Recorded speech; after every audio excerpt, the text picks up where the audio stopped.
Okay, this is a fresh version of the time machine.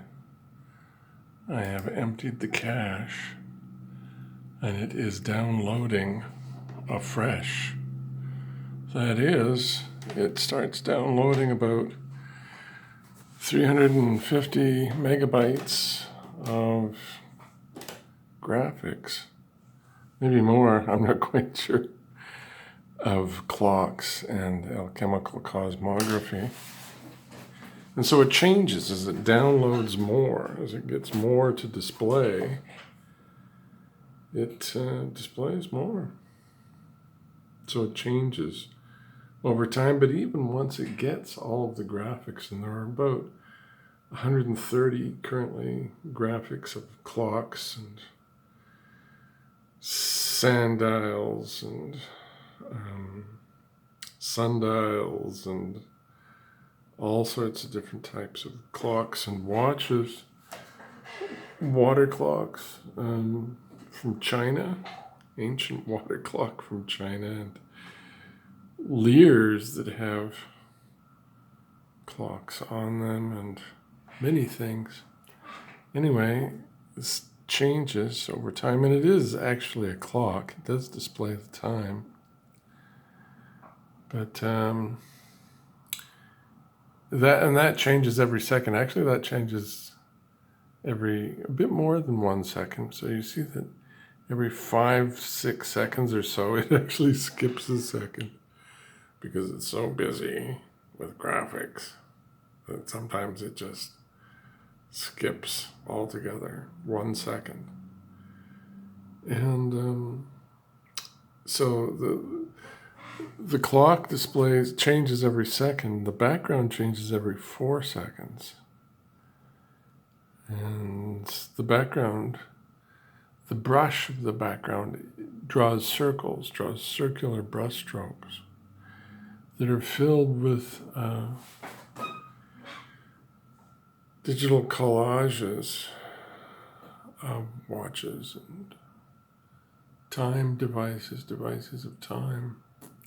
And the foreground is filled with alchemical cosmography, that is, graphics from the 9th to the 18th century that also have a lot to do with circles.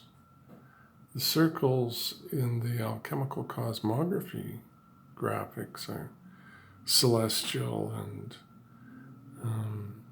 of Fortuna, and a lot of graphics from the 9th to 18th century, astrological ones, alchemical, cosmographical in the sense of their sky maps, or models of the universe, the solar system, that are geocentric. This also was dealt with circles.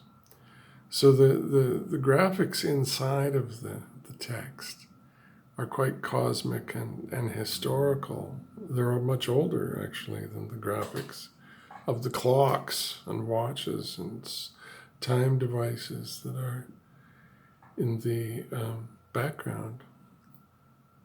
And anyway, so there's circles of all sorts. There's circles inside the time graphics. There's the brush strokes of the background are circular. The circles outlined in black. And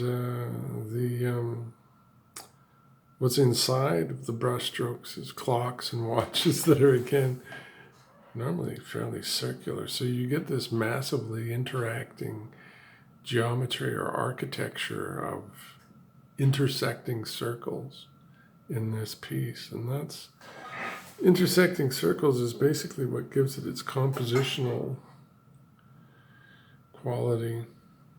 A good composition in this has interestingly composed circles, I would say. Usually, the formal component of the compositions is like that. So, also you get a situation sometimes where you see one circle, one central circle, one circle in the middle of the screen that has multiple circles in it, one way or another. And these you can think of conceptually as different time frames. So it smushes together different time frames into one new sort of time frame.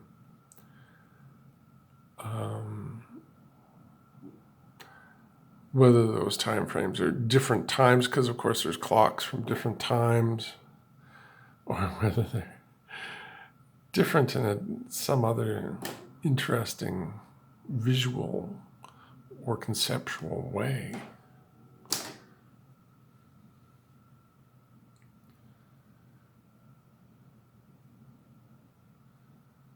Anyway, there you have a little bit of this piece called Time Machine / Art Clock.